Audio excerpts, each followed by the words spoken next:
All right, shalom and good morning, Boaz here. Well, it is early in the morning on this pagan heathen Labor Day. You know, it's amazing. I haven't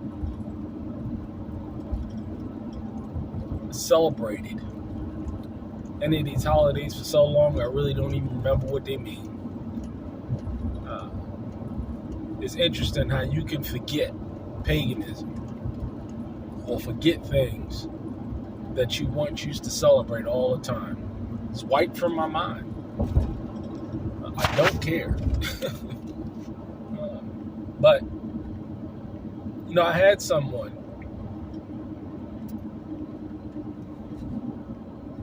say to me, why is it that you like inflation so much? Why is it that you advocate so much for higher gas prices? Don't you know that people are hurting? Don't you know that people can't afford to put gas in their tank? I was just so happened to, you know, you're talking to somebody and they were at the gas pump and they was like, yeah, put 10 on 5. And I'm like, you gonna put $10 in your gas tank?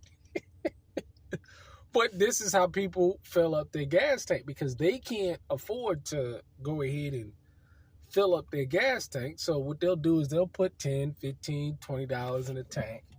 And, you know, and then, you know, every 2-3 days, that's what they'll do. But, you know, they said, why is it that you advocate for higher gas prices, higher food prices? And the simple reason is this. For a wise man sees the danger and he prepares his house. And a lot of people have been being warned for many years now. What's happening today? See, what's happening today is no fluke. It's no shock. It's no mystery for those who have the ears to hear and the eyes to see what's been going on in the world. And a lot of people have chosen, again, they've made the personal choice to stick their head in the sand and to live their best life and do what they want to do, ignoring all of the warning signs. And listen, if people choose to ignore, for my people are destroyed for a lack of knowledge. Why? Because they reject knowledge. People gotta read a little bit before and a little bit after to get the full context of what these statements are making, because people may quote a Bible statement or a verse, but they don't understand the full context of what it's talking about. But if you go and you continue to read Hosea, it'll tell you exactly what's going to happen to those who chose to reject knowledge, who chose to ignore the signs. They're going to deal with the consequences of those poor choices and decisions. And what shocks me is that the people that are so concerned about these folks, they ain't doing nothing themselves.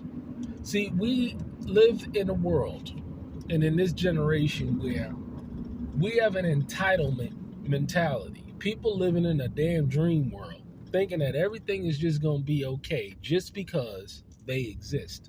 Just because they can airbrush and take a selfie, put it on social media, and front like everything is good.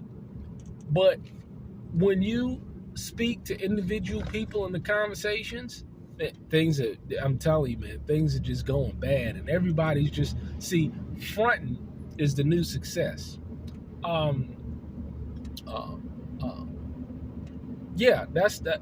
You ain't got to. You'll never make it, but all you have to do is fake like you're healthy, fake like you're okay, fake like all of these things. I was interested. I was just talking to somebody the other day.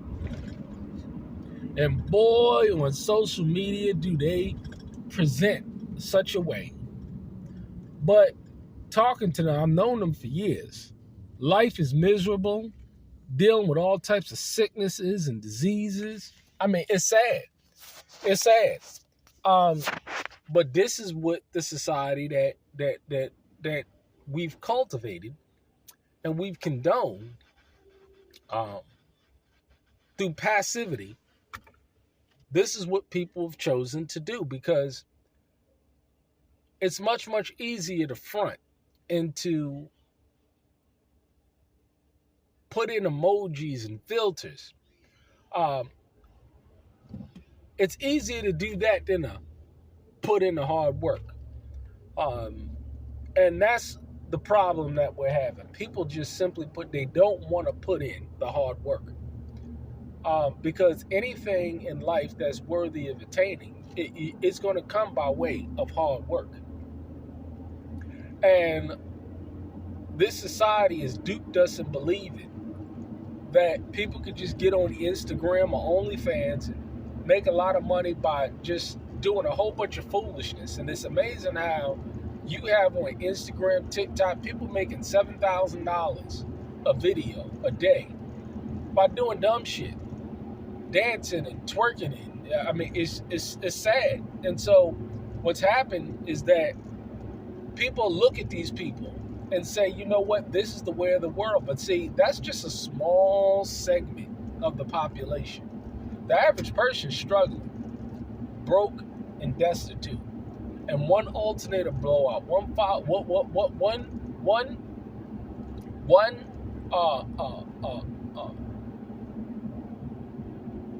alternator blowout from the streets, literally, from a GoFundMe campaign. Why? Because people refuse to put in the work. I know voices like mine is not very popular, and I don't look to get views and likes, because when you're blessed and when you get up and you go into the real world and you interact with real people and you're doing real things in life, well, you can't hide behind emojis and filters and Instagram pics and stuff like that. You will get and receive and live such a blessed life from people who have a tremendous amount of respect for you, and you show respect towards them. This is why I like living out in the country. But people want something for nothing. And so I love high gas prices. I love high food prices. I love the price of real things going up, because that's where I'm investing. Don't you want your investments to go up? If you invested in something, and it's amazing how the only thing that has not shot through the roof is silver, which is a real commodity. So it's a real tangible asset. But don't you want your investments to go up, right? All of my investments continue to go up because I invest in real things of value. And all of those things continue to keep up with inflation. And I've been telling people for years, a lot of people, they don't want to put in the work. They want to live this fantasy life that's never going to come to pass. And that's the sad thing about it.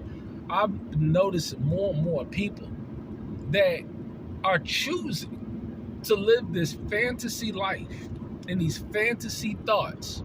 But I say it over and over again. You can ignore reality, but you cannot ignore the consequences of reality.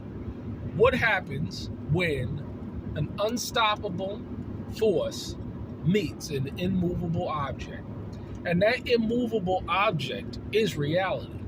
And what we're seeing time and time again is people hit this wall of reality and they can't escape it. And so I'm an advocate of this scenario. For many people, everybody out there, we're going to have to hit this wall of reality, because that's the only thing that's going to wake people up. Because people are walking around in the stupid today thinking all sorts of vain, dumb shit. And it's never going to come to pass. So yeah, I'm a big advocate for $5 and $7 a gallon gas. I'm a big advocate for higher food prices and higher silver prices. I'm a big advocate for it because that's the only thing that's going to get people to snap out of reality. And believe you me, I understand, I get it.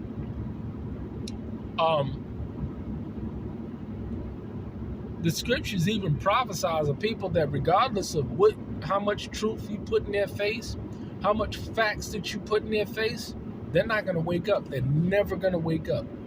And that's sad too. But, this is why we have to separate the wheat from the tares. And reality is going to do it because, listen, a person that is been given over to a strong delusion, and who gave them that strong delusion, right? Who gave it to them? But people that are given over to that, you ain't going to be able to do nothing with them. Let them go on and let them live the deceptive life, because the only person that they're doing is they're deceiving themselves and they're deceiving others and therefore deceiving themselves. So you can't run a deception without first being deceived. And people don't understand these concepts. They don't get it at all. So I'm not concerned about the many. I'm concerned about those who get it, understand, and move with fear. I'm going to go ahead and pick up my helper. And we're going to get after it. We're going to get it done. Why? Because the harvest is plenty, but the laborers are few.